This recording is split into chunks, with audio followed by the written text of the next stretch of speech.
I'm the first to say it. Took him all apart. Yeah. I'm the first to say it. But that team psychologically had already been taken apart. I think Kevin Durant's body language during the first round of the playoffs was, my heart is not in this because nobody's heart is in this. We just want to go home. We want to start over. Oh, now see what you did now. Okay, well, I just did it because that's the truth. They sent wave and wave after Giannis, yet somehow he still averaged 34 and 15. They sent wave and wave after Steph, and he still got 31, 5, and 6, and he still was the Finals MVP. Okay. Just 1 year ago, they sent wave after wave after wave at Kevin Durant and the Milwaukee Bucks. Yeah, they beat him in 7. And he averaged 35 and 11. Are you kidding me? He scored 49 in Game 5 and 48 in Game 7. 49 and 48. And Giannis outplayed They were masterpieces. They were virtuosos. Giannis did not outplay him. I'm sorry, he did not outplay him. Yeah, he did. They did win the game because, as you correctly pointed out, it's 1-on-5. It's KD versus the world. Skip. It's KD or bust. But it's been... And finally, he hit the wall. So he ran out of gas in the overtime. Game 7. Have we not seen historically great players? Michael Jordan go 1-on-5 against the Celtics, go 1-on-5 against the Pistons, go 1-on-5, and somehow still find ways. Okay, he found a way. He took the ball in his hands with whatever he had left. He's playing like 48 minutes a night, and he rises and he shoots and he makes, I don't know if we still have that shot, but it's the shot that should have won the game. It should have won the championship. You could show it 1,000 more times and they still lost this game. He goes up and he's got a toenail. His little toenail is on the line. There it is. That was the clutch shot of the year, and I thought it's over. No, you didn't. No, and you see, there's a little toenail. Skip, the man points out, look at the official. Okay. The official lets you know right away it's a 2. Okay, I got it. But I did not immediately see the official, and I fell on the floor and rolled over and said, he did it again. The best player on the planet is at it again. And I thought you were going to have to come in here and eat Kevin Durant crow the next day. No way. But no, a toenail was on the line. It's like just a microscopic little piece of rubber is barely touching the black. And that decided the championship because the Milwaukee Bucks were destined to go right on and beat the Phoenix Suns in the finals. Whoa, Skip. You're in Brooklyn. That's a home game.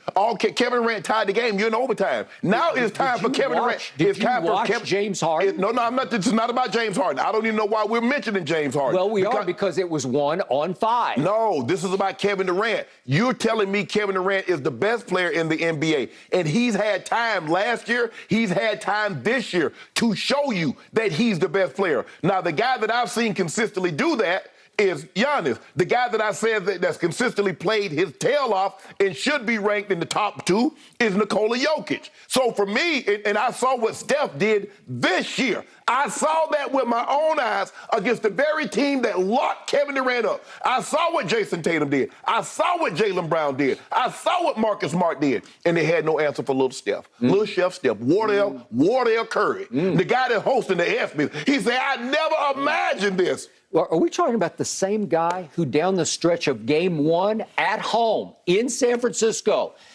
went 0 for 5 in the last 6 minutes as they blew a lead? Do you remember this? Yes. He gave them a little lead, and then he blew it, and they were up 12 going to the fourth quarter, and you dared to put that guy in your top 10? I'm embarrassed. I'm embarrassed to be sharing this desk with you. Seriously, I am. You should be embarrassed that your guy allowed Jason Tatum, because that was Kevin Durant's man in Game 1. When he hit the game-winning layup, that was Kevin Durant. You should be embarrassed. Who is the happiest team in basketball? Who has the best culture in the NBA? Golden State with Stevie Kerr at the helm. What that got to do with Steph? This team was wrecked.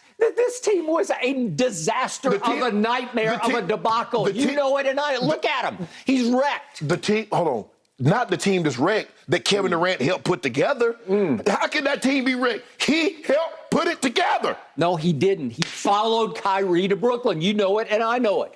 Kevin Durant is the weirdest mix of dominant and weak of any superstar I've ever closely observed. Now you call Kevin Durant weak. Yes, he is. He's got a weakness to him because he is more of a follower off the court than a leader. But then all of a sudden, when it's time to lead on the court, there's nothing like him still in basketball. All I know is he chose in 2017, late 2016, he said, they just cratered against LeBron and Kyrie and Kevin Love. I'm going to go save them. I'm going to go save Steph's legacy. I'm going to go win them back-to-back championships because I want to take on LeBron in his house. I want to take on LeBron. Now, I need to take on LeBron, but I'm going to need Steph, Clay, and Draymond to do it because I can't do it at OKC. I can't do it anywhere else. Who was the MVP of those two finals? It was Kevin Durant. Okay, but Skip. Who took over the 2-game threes back-to-back years in the King's Castle? If you don't mind me asking. It was Kevin Durant. So I just want to make sure I'm hearing you correctly. So since 2017 and 2018, they have not played any more NBA Finals. So why hasn't Kevin Durant been another NBA Final? Okay, well, I'll throw one at you. It's not exactly the NBA Finals, but did you happen to watch just last summer what Kevin Durant, the follower, not leader, did in leading our team to the gold medal? Oh, my goodness. Did you watch the games? Did you watch the games? All I know is we were loaded with NBA players, and all the NBA players from Devin Booker on down, Drew Holiday on down, when it got tight, they would just turn to Durant and say, go, it's your turn. Please take us home. You know good and well. Damian Lillard steps to the free throw line and goes clank, clank, choke, choke. The man had a sports hernia. Oh, so he couldn't shoot free throws. Yeah, the man missed over half the season. Skip, come on now. Kevin Durant did what LeBron would never do. He goes to the other end on the inbound, the next inbounds, and he just says, give me the damn ball. Just pass it into me. And they pass it into Kevin so that two guys will foul him, and he marches right down to the other end, and he goes, swish, swish, gold, gold. Thank you, thank you. You and I both know. I love the Olympics. I love basketball. Oh, come on. But it's a huge pressurized stage. U.S. basketball. But it's not the same. It doesn't carry the same weight as it does in other countries. It is a global event. You kept telling me going into it, do you realize the world is caught up to the USA? Skip, let me ask you a question. When Argentina won the gold medal over the Americas, they had a parade for them. They don't have no parade for the U.S. Olympic basketball team. The Olympics... No, because they're expected to win. That's my point. And our team got in trouble again and again and again because your point was going in, the world has caught us. But here's the thing. You look at all the other teams, and most of these teams do have current NBA players on them, have some. Sure. The Americans have all NBA players on their team. They should win. You got Skip. It's not like they got five like France. France, I think the French team, the France national team had 5 or 6 NBA players. Australia had a few too. Yes, we didn't have a few. We had all. Every single one. Every single coach is an NBA coach or a high-level college coach. So for them to win, that's not saying anything. He took over the Olympics. He dominated the world stage at the Olympics. And I'll even give you this. Just by default, Kevin Durant is still the best player on the planet. No, stop. Come on, Skip. I couldn't see it. I waited for Giannis to show me. He showed you. Wait, Giannis really? He showed me during the regular season this past regular season, he shot 29% from three. It was almost as bad as Russell Westbrook. Okay, what did he shoot from He shot 72% from the free throw line. I'm going to remind you that Kevin Durant, just this past regular season, with all the destruction going on around him, thanks to Kyrie Irving, it's Kyrie. He shot scored a career high 30 points a game. That's pretty good, right? That's the most he scored since 2014 when he won the scoring title. I know another guy scored 30 points a game at 44. Yeah, but this guy had a career high 7 rebounds for the chaotic Brooklyn Nets. This guy had that was a career high. Then he had a career high 6.4 assists, which were 0.2 of a point more in the assist category than LeBron James had. Really? But LeBron... Career high.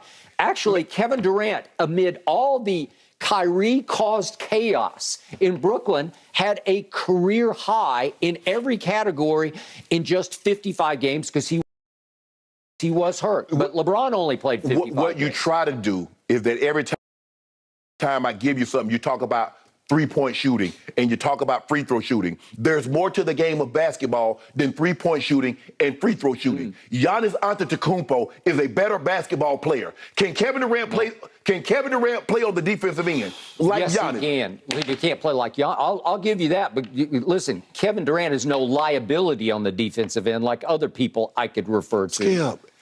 Kevin Durant had a career-high 91% from the free throw line this year. Giannis was 71%. That's 20 percentage points lower. But Giannis, what was the field goal percentage? What were they shooting? So Giannis is giving you the same amount of points. So you say he had a career-high 8. How many rebounds did Kevin Durant have?